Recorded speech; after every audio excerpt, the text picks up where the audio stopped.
ಗಾನಗರಡಿ ಗಾನಗರಡಿ ಇದು ಹಾಡು ಹಕ್ಕಿಗಳ ಭಾವಬಂಡಿ.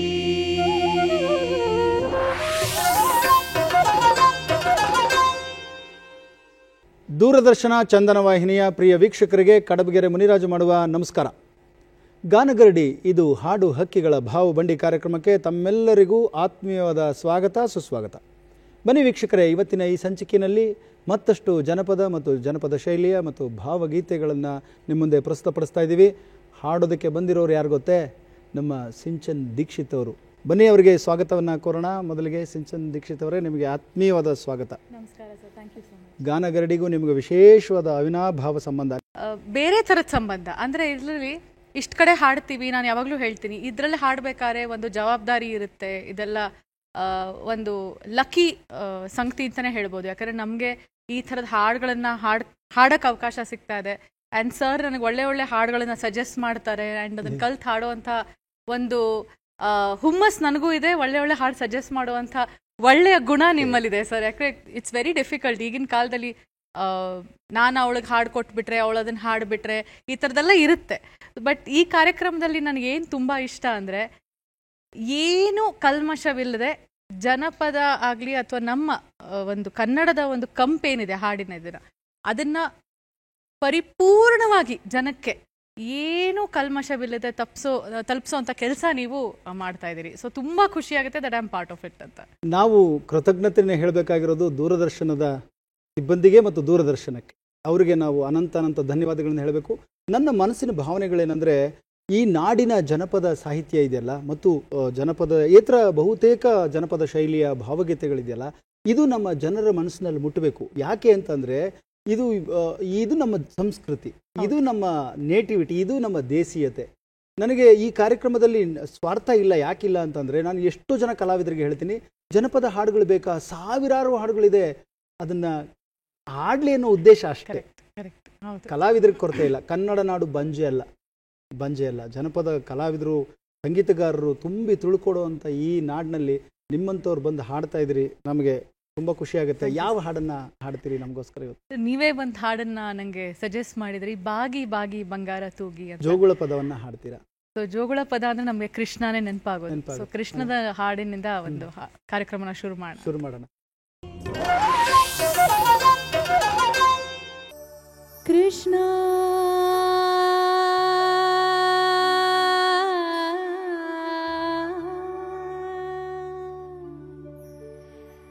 ಜೋ ಜೋ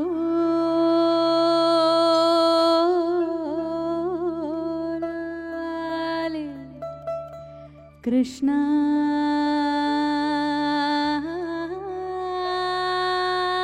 ಜೋ ಜೋ ಕೃಷ್ಣ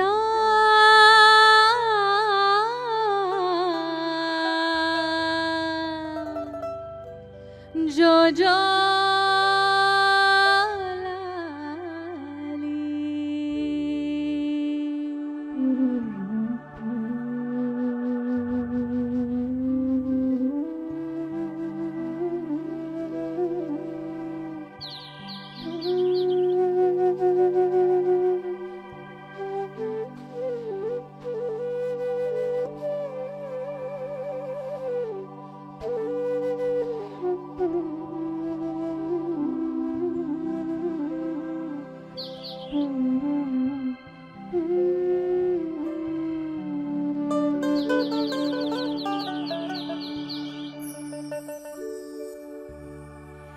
ಬಾಗಿ ಬಾಗಿ ಬಂಗಾರ ತೂಗಿ ಬೆಳ್ಳಿ ಮೂಡಿ ಬೆಳಗಾರಮ್ಮ.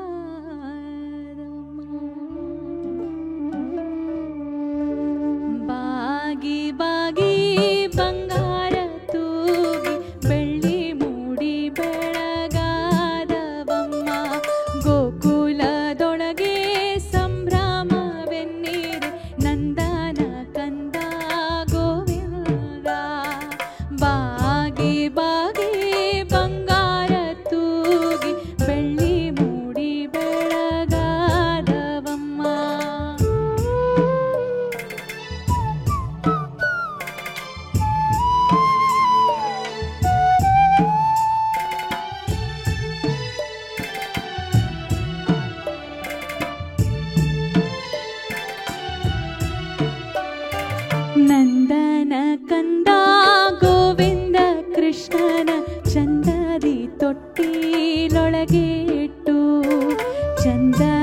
ತೊಟ್ಟಿಲೊಳಗಿಟ್ಟು ಗೋಪಮ್ಮ ನಂದಾದಿ ತೂಗುತ್ತ ಪಾಡಿದಳೆ.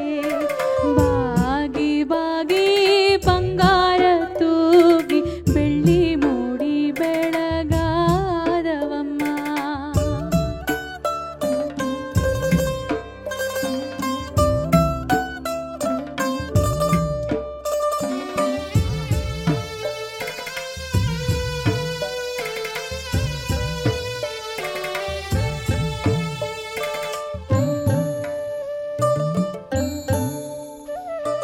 ತೂತನಿಯ ಕೊಂದಾನೆ ಶಕಟನ ಮುರಿದಾನೆ ಕಾಳಿಂಗ ಮಾಡುವ ಕಲಿಕಿದಾನೆ.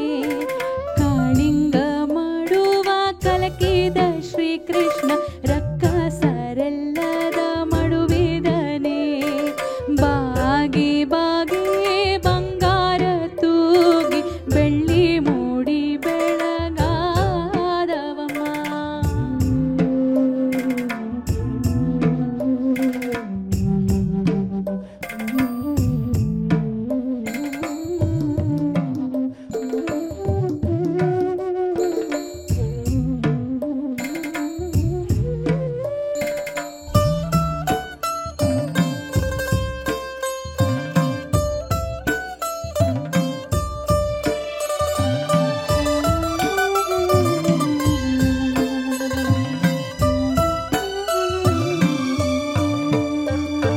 ಗೋಗಳ ಕಾಯ್ದವನೆ ಬೆಣ್ಣೆಯ ಮೆತ್ತೋನೆ ಬೆಟ್ಟಲ್ಲಿ ಬೆಟ್ಟವನೆತ್ತಿದಾನೆ.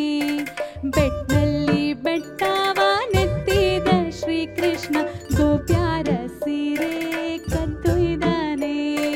ಬಾಗಿ ಬಾಗಿ ಬಂಗಾರ ತೂಗಿ ಬೆಳ್ಳಿ ಮೂಡಿ ಬೆಳಗಾದವಮ್ಮ. ಗೋಕುಲದೊಳಗೆ ಸಂಭ್ರಮವೆನ್ನಿರಿ ನಂದನ ಕಂದ ಗೋವಿಂದ ಗೋವಿಂದ ಗೋವಿಂದ. ಬೆಳ್ಳಿ ಮೂಡಿ ಬೆಳಗಾದವಮ್ಮ. ಗೋವಿಂದ ಗೋವಿಂದ ನಂದದಿ ತೂಗುತ್ತ ಪಾಡಿದಳೆ. ಗೋವಿಂದ ಗೋವಿಂದ ರಕ್ಕಸರೆಲ್ಲವ ಮಡುವಿದನೆ. ಬಾಗಿ ಬಾಗಿ ಬಂಗಾರ ತೂಗಿ ಬೆಳ್ಳಿ ಮೂಡಿ ಬೆಳಗಾದವಮ್ಮ.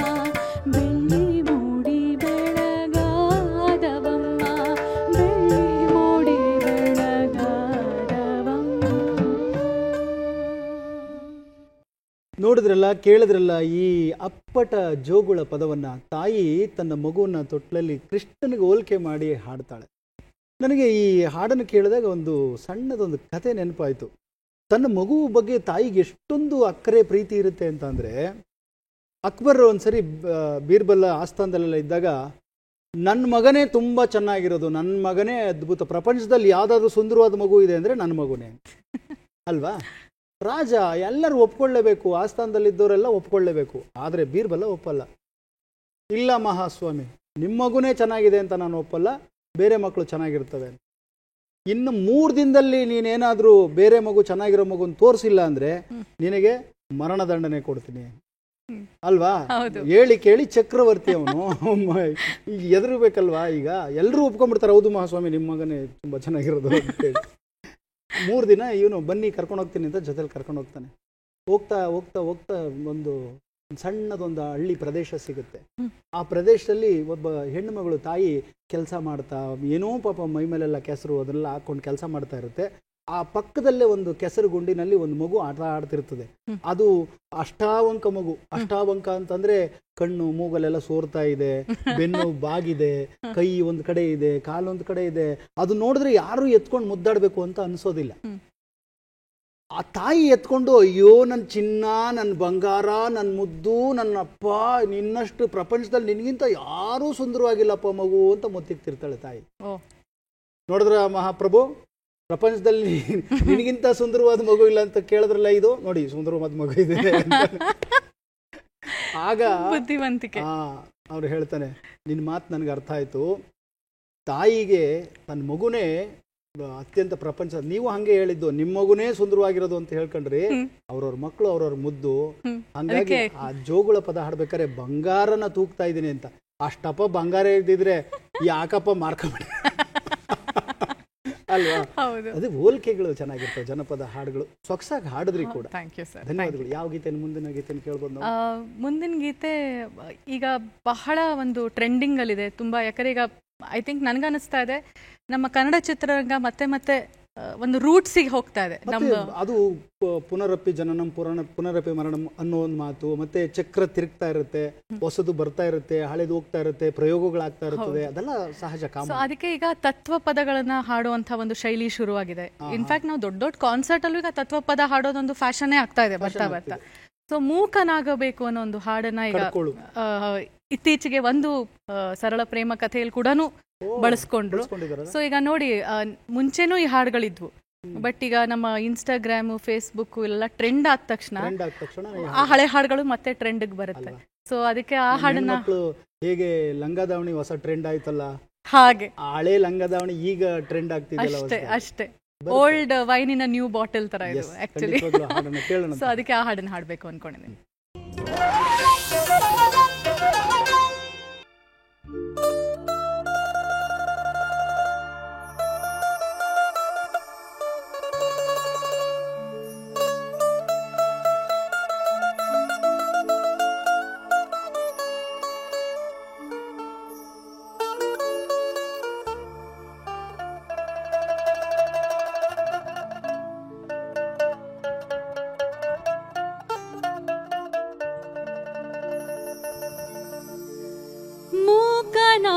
ಮೂಕನಾಗಬೇಕು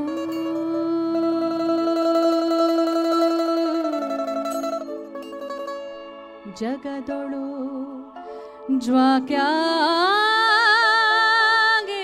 ಜ್ವಾಕ್ಯಾಗಿರಬೇಕು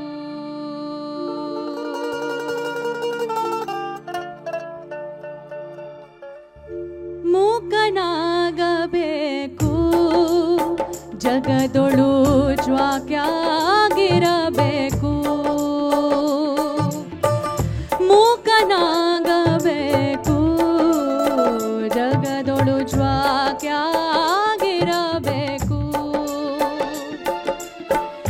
ಕಾಕ ಬುದ್ಧಿ ಕಡಿ ಘಾಯಿಸಲಾರದೆ ಕಾಕ ಬುದ್ಧಿ ಕಡಿ ಘಾಯಿಸಲಾರದೆ ಲೋಕದ ಗೊಡವೆ ನಿನಗ್ಯಾಕಬೇಕು ಮೂಕನಾಗಬೇಕು ಜಗದೊಳು ಜ್ವಾಕ್ಯಾಗಿರಬೇಕು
ತೊಳೆದು ಈಶ ಮಹಂತನ ಪಾದ ಹಿಡಿಯಬೇಕು.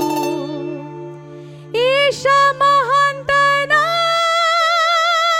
ಪಾದ ಹಿಡಿಯಬೇಕು. ಹಿಡಿಯಬೇಕು. ಮೂಕನಾಗಬೇಕು, ಜಗದೊಳು ಜ್ವಾಕ್ಯಾಗಿರಬೇಕು.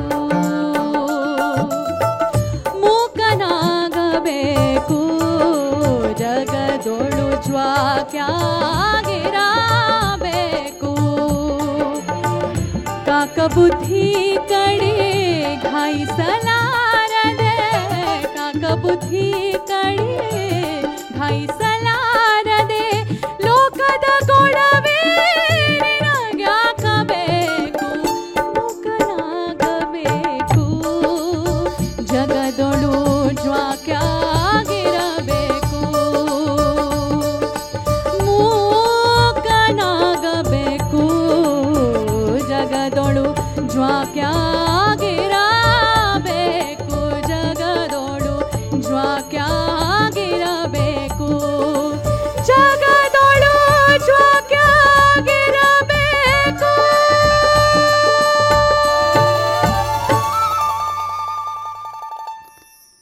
ರವಿ ಅಂದಿಗನೂರು ಅಂತ ಹೇಳಿ ಬಹಳ ಅದ್ಭುತವಾದಂಥ ರಾಗ ಸಂಯೋಜಕರು. ಅವರ ಸಂಯೋಜನೆ ಹಾಡಬೇಕು ಅಂದರೆ ಅಷ್ಟು ಸುಲಭ ಅಲ್ಲ ಅಂತ ಎಲ್ಲರೂ ಹೇಳ್ತಾರೆ. ಖಂಡಿತವಾಗ್ಲೂ ಹೌದು. ಮತ್ತು ನಿಮ್ಮ ಗಾಯನದಲ್ಲಿ ಒಂದು ಸೋಲಿದೆ, ಒಂದು ಆತ್ಮ ಇದೆ. ಯಾವುದೇ ಸಾಹಿತ್ಯಕ್ಕೂ ಅದನ್ನು ಜೀವ ತುಂಬುವಂಥ ಒಂದು ಶಕ್ತಿ ನಿಮ್ಮ ಧ್ವನಿಗಿದೆ ಮತ್ತು ನಿಮ್ಮ ವಿದ್ವತ್ಗಿದೆ. ಬಹಳ ಸೊಗಸಾಗಿ ಹಾಡಿದ್ರಿ. ನಾನು ಅದರಲ್ಲಿ ಮುಳುಗೋಗಿದ್ದೆ. ಆ ಹಾಡನ್ನು ಕೇಳ್ತಾ ಕೇಳ್ತಾ ಮೂಕನಾಗಬೇಕು, ಜಗದೊಳು ಜ್ವಾಕ್ಯಾಗಿರಬೇಕು ಅಂತ ಒಂದು ಒಂದು ಜನಪದದಲ್ಲಿ ಒಂದು ಸಣ್ಣ ಕತೆ ಇದೆ. ಅದನ್ನು ಹೇಳ್ಬಿಡ್ತೀನಿ. ಯಾಕೆಂದರೆ ಈ ಕೋತಿ ಮತ್ತು ಗುಬ್ಬಚ್ಚಿ, ಗುಬ್ಬಚ್ಚಿ ಸಣ್ಣ ಪ್ರಾಣಿ, ಸಣ್ಣ ಪಕ್ಷಿ. ಪಾಪ ಅದು ಒಂದು ಕೊಂಬೆ ಮೇಲೆ ಕುಳಿತಿರುತ್ತೆ. ಆ ಕುಳಿತಿದ್ದಾಗ ಒಂದು ಜೋರು ಮಳೆ ಶುರುವಾಗುತ್ತೆ. ಈ ಕೋತಿ ಬುದ್ಧಿ ಗೊತ್ತಲ್ಲ ನಿಮಗೆ, ಅದು ಗೂಡು ಕಟ್ಕೊಂಡು ಕೂತಿರುತ್ತೆ. ಅಲ್ಲೋಗಿ ಒಂದು ಕಾಲಿಲ್ಲ ಕೈ ಇಲ್ಲ, ಅದಕ್ಕೆ ಬರೀ ಒಂದು ಕಾಲಷ್ಟೇ, 2 ಕಾಲು, ಕೈ ಎಲ್ಲ ಇಲ್ಲ. ಕೊಕ್ಕಲ್ಲಿ ಅಲ್ಲಿ ಇಲ್ಲಿ ಹೋಗಿ ಎಲ್ಲ ಗರಿ ಗೆಡ್ಡೆಗಳನ್ನೆಲ್ಲ ತಂದು ಗೂಡು ಕಟ್ಕೊಳ್ಳುತ್ತೆ, ಮನೆ ಕಟ್ಕೊಳ್ಳುತ್ತೆ, ಸೋರ್ದಂಗೆ ಮಾಡ್ಕೊಳ್ಳುತ್ತೆ. ಪಾಪ ಮಳೆ ಬಂದ್ಬಿಡ್ತಲ್ಲ, ಈ ಗುಬ್ಬಚ್ಚಿಗೆ ನೋಡ್ತಾ ಇತ್ತು. ಈ ಕೋತಿ ನೆನೀತಾ ಇತ್ತಲ್ಲ. ಈ ಗುಬ್ಬಚ್ಚಿ ಏನು ಮಾಡ್ತು, ಅಯ್ಯೋ ಕೋತಿ ಅಣ್ಣ, ಕೋತಿ ಅಣ್ಣ, ಯಾಕಣ್ಣ ನೆನಿತ್ಯ? ದೊಡ್ಡ ದೇವ್ರು ನನಗೆ ಕೈ ಕೊಟ್ಟಿಲ್ಲ, ಬರೀ ಕಾಲು ಕೊಟ್ಟಿದ್ದಾನೆ. ನಿನಗೆ ಕೈ ಕೊಟ್ಟಿದ್ದಾನೆ, ಕಾಲು ಕೊಟ್ಟಿದ್ದಾನೆ, ಸ್ವಲ್ಪ ಬುದ್ಧಿನೂ ಕೊಟ್ಟಿದ್ದಾನೆ. ಒಂದು ಗೂಡು ಗೀಡು ಕಟ್ಕೋಬಾರ್ದ, ಮನೆ ಕಟ್ಕೋಬಾರ್ದ ಅಂತ. ಅದಕ್ಕೆ ಏನು ಹೇಳಬೇಕು ಕೋತಿ, ಏಯ್ ಕುಳ್ತಿದ್ಯಾ, ಸುಮ್ಮನೆ ಕುಳಿತುಕೋ ನೀನು, ನನಗೇನು ಬುದ್ಧಿ ಹೇಳೋದೇನು ಅಂತ ಒಂದ್ಸರಿ ಕರ್ರ ಅಂತ, ಗೊತ್ತಲ್ಲ ಕೋತಿ ಬುದ್ಧಿ. ಇನ್ನೂ ಮಳೆ ಜೋರಾಯಿತು. ಪಾಪ ಇದಕ್ಕೆ ಸಂಕಟ ತಡೆಯೋಕ್ಕಾಗಿಲ್ಲ. ನೆಂದೋಗಿ ನಡುಗ್ತಾ ಇದೆಯಲ್ಲ, ಒಂದು ಮನೆ ಕಟ್ಕೋಬಾರ್ದ. ಇದು ಕೋಪ ಬಂದು ಏನು ಮಾಡಬೇಕು, ನೀನು ನನಗೆ ಬುದ್ಧಿ ಹೇಳಕ್ಕೆ ಬಂತೀಯ ಅಂತ ಅದ್ರ ಗೂಡೆ ಕಿತ್ತು ಬಿಸಾಕ. ಪಾಪ ಅದರ ಮರಿಗಳು ಇನ್ನೊಂದೆಲ್ಲ ಬಿದ್ದು ಇದಾಯಿತು. ಇದು ಯಾಕೆ ಹೇಳಿದೆ ನಾನು ಅಂತಂದರೆ, ಇವತ್ತಿನ ಜಗದಲ್ಲಿ ನಾವೇನಾರ ನೀತಿ ಹೇಳ್ತೀವಿ ಅಂತ ಹೋದರೆ ನಂಬುಡಕ್ಕೆ ಬರುತ್ತೆ ಅಲ್ವಾ? ಅದಕ್ಕೆ ಬಹಳ ಹುಷಾರಾಗಿರ್ಬೇಕು. ಎಂಥ ಪದ ಬರೆದಿದ್ದಾರೆ. ಯಾಕೆ ಲೋಕದ ಡೊಂಕ ನೀನೇಕೆ ತಿದ್ದುವೆ, ನಿನ್ನ ಮನವ ಸಂತೈಸಿಕೊಳ್ಳಿ, ನಿಮ್ಮ ತನುವ ಸಂತೈಸಿಕೊಳ್ಳಿ ಅಂತ 12ನೇ ಶತಮಾನದಲ್ಲಿ 800-900 ಇಸ್ವಿ ಮುಂದೆ ವರ್ಷಗಳ ಹಿಂದೆನೆ ಬಸವಣ್ಣವರೇ ಹೇಳ್ಬಿಟ್ರು. ಇನ್ನು ಈ ಕಾಲದಲ್ಲಿ ಯಪ್ಪ ಸಾಕಪ್ಪ ಬುದ್ಧಿ ಹೇಳೋದು ಅಂತ ಅನಿಸ್ಬಿಡುತ್ತೆ. ಯಾರಿಗೂ ಹೇಳಕ್ಕಾಗಲ್ಲಮ್ಮ, ಯಾರಿಗೂ ಹೇಳಕ್ಕಾಗಲ್ಲ, ಯಾರಿಗೂ ಕೇಳಕ್ಕಾಗಲ್ಲ. ದೇವರೇ ಕಾಪಾಡ್ಬೇಕು ಅಲ್ವಾ? ಹೌದು. ಎಂತ ಹಾಡನ್ನು ಹೇಳಿದ್ರಿ. ಅಲ್ಲ, ಇಂಥ ತತ್ವ ಪದ ಈಗ ನೋಡಿ ಮತ್ತೆ ಬಳಕೆಗೆ ಬಂದ್ರೆ ಅಲ್ಲ, ಈಗಿನ ಅಷ್ಟು ಅವಾಗ ಬರ್ದಿದ್ದ ಹಾಡು ಇವಾಗೂ ಮೀನಿಂಗ್ ಇದೆ. ಹಾಡಲ್ಲ ಇದು, ಬರೀ ಹಾಡಲ್ಲ, ಜೀವನದ ತತ್ವ ನಿಜ ಅಲ್ವಾ? ಒಳ್ಳೇದು ಹೇಳಿದ್ರೆ ಕೇಳೋಕ್ ತಾಳ್ಮೆ ಇಲ್ವೇ? Very well connected sir. ನನ್ನಂತವ್ರು ನಿಜವಾಗ್ಲೂ ದೇವರನ್ನ ಕಾಪಾಡಬೇಕು.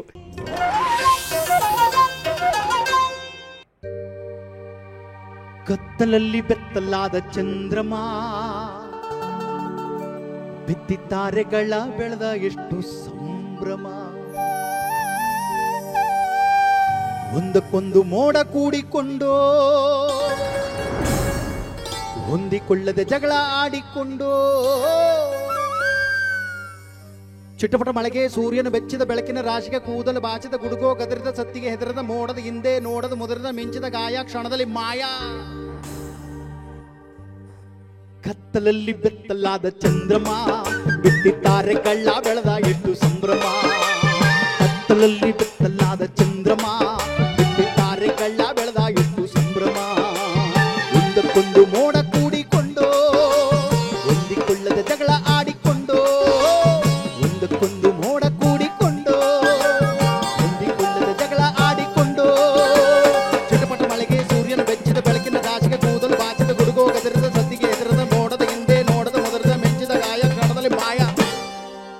ಅಗ್ಗ ಮಳೆಗೂ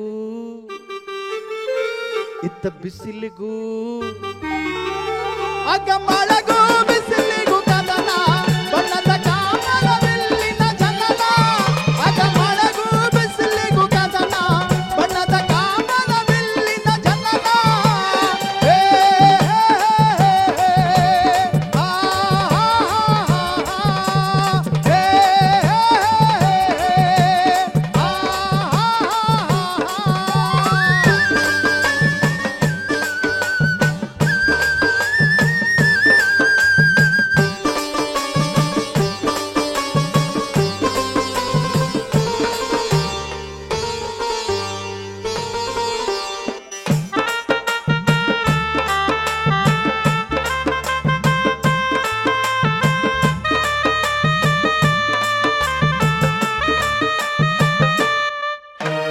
ಮರಕ್ಕಿಂತ ಮರ ದೊಡ್ಡದು, ಕುರುಡೆಗಿಂತ ಹಣ್ಣೆ ಬರ ದೊಡ್ಡದು, ಜಾತಕ್ಕಿಂತ ಜನ್ಮ ದೊಡ್ಡದು, ಕಾಣೋ ಕಣ್ಣಿಗಿಂತ ಕನಸು ದೊಡ್ಡದು.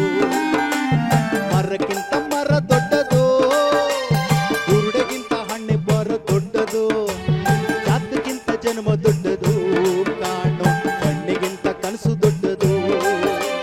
ಕನಸಿಗಿಂತ ಕನಸಿಗಿಂತ ಕನಸಿಗಿಂತ ಕನಸಿಗಿಂತ ಕನಸಿಗಿಂತ ಕನಸಿಗಿಂತ ಕನಸಿಗಿಂತ ಕಿಲ್ಬುಗಾಸೆ ದೊಡ್ಡದು.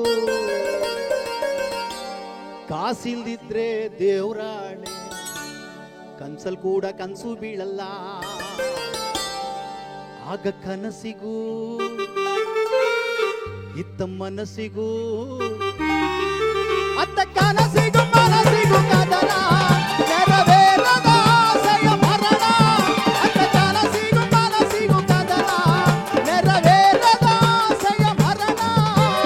ಹೇ ಹೇ ಹೇ ಆ ಹೇ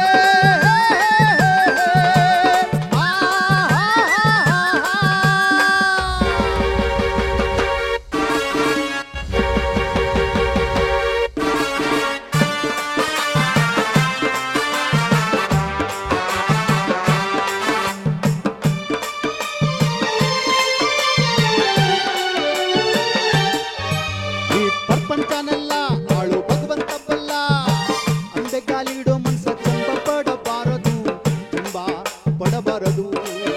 ಈ ಪ್ರಪಂಚನೆಲ್ಲ ಆಳು ಭಗವಂತ ಬಲ್ಲ. ಅಂಬೆಗಾಲಿಡೋ ಮನ್ಸ ತುಂಬ ಪಡಬಾರದು, ತುಂಬ ಪಡಬಾರದು. ಕೊಂಬೆ ಮೇಗಳು ದುಂಬಿನ ದುಂಬಿ ಮಾಡಬಾರದು, ಕೊಂಬೆ ಕೊಂಬೆ ಮೇಲಿನ ಮೇಲಿನ ದುಂಬಿನ ದುಂಬಿ ಮಾಡಬಾರದು. ಚಂದ್ರನಲ್ದಲ್ಲಿ ಬೇಲಿ ಹಾಕೊಂಡು ಸುಖವಾಗಿರು ಅನ್ನೋರು, ಚಂದ್ರನಲ್ದಲ್ಲಿ ಬೇಲಿ ಹಾಕೊಂಡು ಸುಖವಾಗಿರು ಅನ್ನೋರು. ಕಾಣೋ ಕನಸಿಗೂ ಕಂದಾಯ ಹಾಕಿ, ಕಾಣೋ ಕನಸಿಗೂ ಕಂದಾಯ ಹಾಕಿ, ಆಳದ ಬಾವಿಗೆ ದೂಕೋರು. ಅಗಮಾನಕ್ಕೂ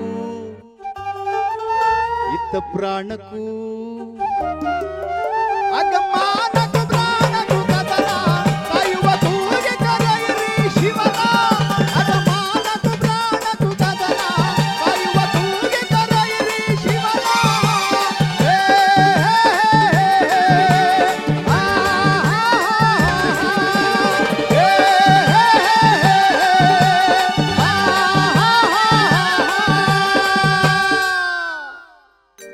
ಕತ್ತಲಲ್ಲಿ ಕತ್ತಲಲ್ಲಿ ಬೆತ್ತಲಾದ ಚಂದ್ರಮ, ಬೆಟ್ಟಿ ತಾರೆಗಳ ಬೆಳೆದ ಇಟ್ಟು ಸಂಭ್ರಮ. ಕತ್ತಲಲ್ಲಿ ಬೆತ್ತಲಾದ ಚಂದ್ರಮ, ಬೆಟ್ಟಿ ತಾರೆಗಳ ಬೆಳೆದ ಇಟ್ಟು ಸಂಭ್ರಮ. ಒಂದಕ್ಕೊಂದು ಮೋಡ ಕೂಡಿಕೊಂಡು ಹೊಂದಿಕೊಳ್ಳದೆ ಜಗಳ ಆಡಿಕೊಂಡು, ಒಂದಕ್ಕೊಂದು ಮೋಡ ಕೂಡಿಕೊಂಡು ಹೊಂದಿಕೊಳ್ಳದೆ ಜಗಳ ಆಡಿಕೊಂಡು. ಚಿಟಪಟ ಮಳೆಗೆ ಸೂರ್ಯನ ಬೆಚ್ಚಿದ ಬೆಳಕಿನ ರಾಶಿಗೆ ಕೂದಲು ಬಾಚಿದ ಗುಡುಗು ಗದರಿದ ಸತ್ತಿಗೆ ಹೆದರದ ಮೋಡದ ಹಿಂದೆ ನೋಡದ ಮೊದಲಿದ ಮಿಂಚಿದ ಗಾಯ ಕ್ಷಣದಲ್ಲಿ ಮಾಯ. ಧನ್ಯವಾದಗಳು. ಚಿಟಪಟ ಮಳೆಗೆ ಸೂರ್ಯನು ಬೆಚ್ಚಿದ ಬೆಳಕಿನ ರಾಶಿಗೆ ಕೂದಲು ಬಾಚಿದ ಗುಡುಗು ಗದರದ ಸದ್ದಿಗೆ ಹೆದರದ ಮೋಡದ ಹಿಂದೆ ನೋಡದ ಮುದರದ ಮಿಂಚಿದ ಗಾಯ ಕ್ಷಣದಲ್ಲಿ ಮಾಯ. ಎಂಥ ಪದಗಳ್ರಿ ಕನ್ನಡದ ಪದಗಳು. ಕನ್ನಡದ ಪದಗಳು ಬೇಂದ್ರೆಯವರು ಹೇಳ್ತಾರೆ, ಇಲ್ಲಿ ತಮ್ಮ ಕನ್ನಡ ಪದ್ಯ ಬರೆಯಕ್ಕೆ ಕನ್ನಡನೇ ಚಲೋ ಐತೆ ಅಂತ ಹೌದು, ಹೌದು. ಇಂಥ ಸಾಲುಗಳು ಸಿಗ್ತಾವಲ್ಲ. ಏನ್ ಹಾಡಿದ್ರಿ ಇದನ್ನ ಸರ್? ನಮ್ಮ ಕೆ ಎಂ ಇಂದ್ರ ಅವರು ರಚನೆ ಮಾಡಿದ್ದು. ಮತ್ತೆ Superb, sir. ಸಂಗೀತನೂ ಮಾಡಿದ್ದವರು. ಇಂಥ ಅದ್ಭುತವಾದಂಥ ಸಂಗೀತಗಾರ. ನೀವು ತುಂಬಾ ಅದ್ಭುತವಾಗಿ ಹೇಳಿದ್ರಿ ಸರ್. ಡೆಫಿನೆಟ್ಲಿ ಈ ಹಾಡು ನಾನು ಕಲಿಲೇಬೇಕೀಗ. ಆಗ್ಬೋದು. ಎಲ್ಲ ವಾದ್ಯ ವೃಂದದ ಗೆಳೆಯರಿಗೂ ಕೂಡ ಧನ್ಯವಾದಗಳು. ಮುಂದಿನ ಸಂಚಿಕೆಯಲ್ಲಿ ಮತ್ತಷ್ಟು ಮಗದಷ್ಟು ಒಳ್ಳೊಳ್ಳೆ ಹಾಡುಗಳೊಂದಿಗೆ ನಾನು ನಿಮ್ಮ ಮುಂದೆ ಬರ್ತೇವೆ. ಅಲ್ಲಿವರೆಗೂ